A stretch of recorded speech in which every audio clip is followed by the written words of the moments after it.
Holy Gospel according to Matthew. Glory to you, O Lord. For it is as if a man going on a journey summoned his slaves and entrusted his property to them. To one he gave 5 talents, to another 2, and to another 1, each according to his ability. Then the master went away. The one who had received 5 talents went off at once and traded with them, and made 5 more. In the same way, the one who had the 2 talents made 2 more talents. But the one who had received the 1 talent went off and dug a hole in the ground and hid his master's money. After a long time, the master of those servants came and settled accounts with them. Then the one who had received the 5 talents came forward, bringing 5 more talents, saying, Master, you handed over to me 5 talents. See, I have made 5 more. His master said to him, Well done, good and trustworthy servant. You have been trustworthy in a few things. I will put you in charge of many things. Enter into the joy of your master. And the one with the 2 talents also came forward, saying, Master, you handed over to me 2 talents. See, I have made 2 more. Master said to him, Well done, good and trustworthy servant. You have been trustworthy in a few things. I will put you in charge of many things. Enter into the joy of your master. Then the one who had received the 1 talent also came forward, saying, Master, I knew that you were a harsh man, reaping where you did not sow and gathering where you did not scatter seed. So I was afraid, and I went and hid your talent in the ground. Here, have what is yours. The master replied, You wicked and lazy servant, you knew, did you, that I reap where I did not sow and gather where I did not scatter? Then you ought to have invested my money with the bankers, and on my return I would have received what was my own with interest. So take the talent from him and give it to the one with 10. For to all those who have, more will be given, and they will have an abundance. But from those who have nothing, even what they have will be taken away. As for this worthless servant, throw him into the outer darkness, where there will be weeping and gnashing of teeth. The Gospel of our Lord. Praise to you, O Christ.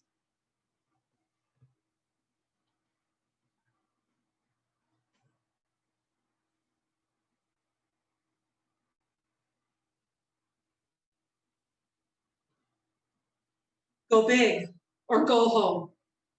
Now, you've likely heard this expression before, and I have too, but I always thought it was sports related, so I didn't pay much attention. But go big or go home is used when you want to encourage someone to be extravagant or do something to the fullest. It's a philosophy that encourages one to be bold, even daring. Go big or go home. Now, during this long season of pandemic, it seems the virus is going big and we're the ones going home, staying there. Yet the virus is not the only thing that's getting too big, too bold, too extravagant. All the other news can also be too big to handle. In addition to the daily COVID count increases, there's continuing social unrest and political distress. That's why I often wait for the feel-good stories at the end of a news broadcast. When they tell about someone who has benefited big by someone else's graciousness, or when someone has done something unimaginable, bold, courageous, gone big, so to speak, and the reward was multiplied. A few of them that I remember from recently, and one is of a Lutheran church in Missouri, an ELCA church, by the way, that organized a Killing the Medical Debt campaign. Through financial gifts that were large and small, they paid off $1.5 million of medical debt. Then there's the one about the former Little League coach.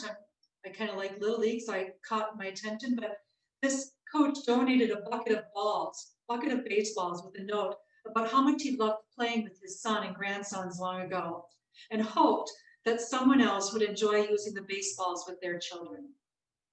The family that received the balls invited him to play catch with their young son, and a relationship of love and playfulness with their new grandpa developed and flourished.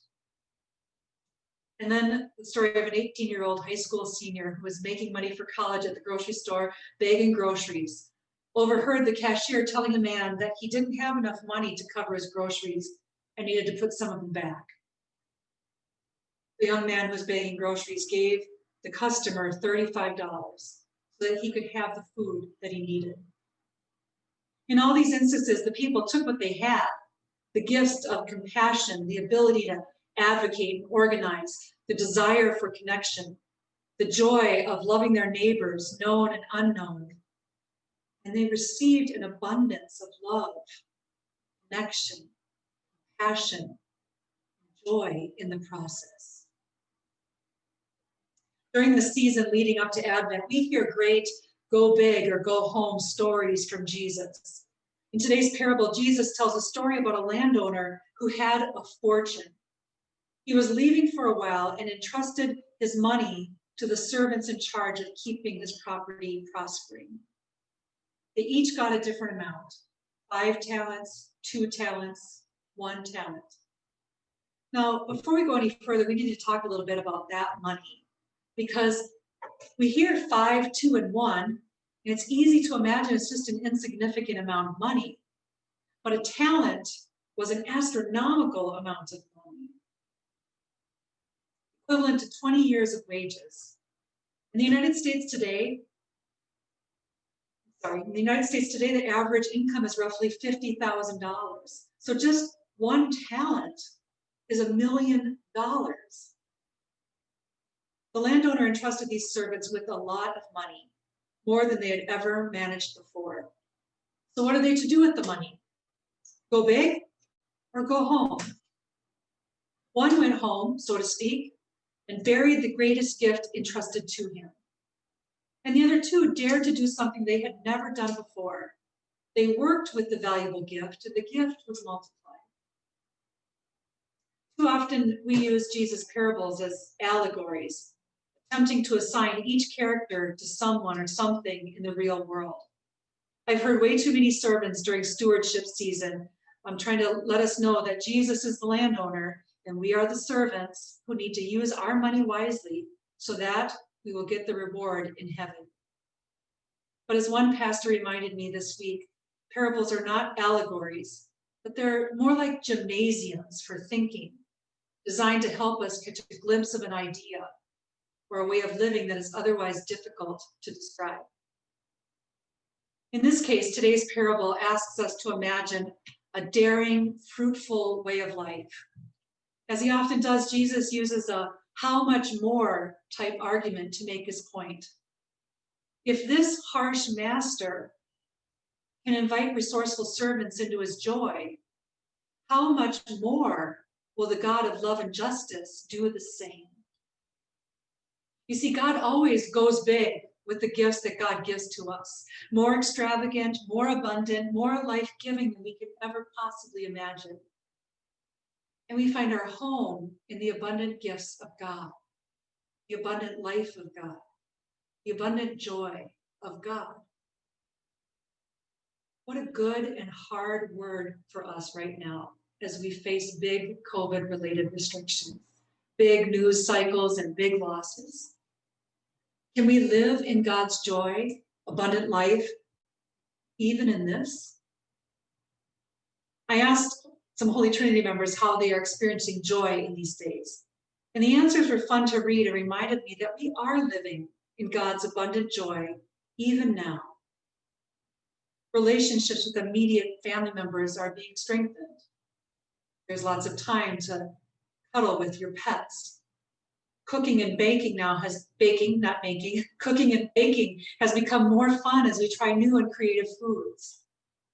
Savoring the gorgeous fall colors and cool fall weather while enjoying the outdoors. And many are keeping a gratitude journal during this time to keep their focus on the good gifts that they have been given. And so there is abundant joy, even in this, even in a pandemic. Though it may not look as we envisioned, may not look as we desired, we live into the joy of God's presence when we go big with the gifts that are entrusted to us. We practice generosity so that we may be more generous, even on the days that are hard.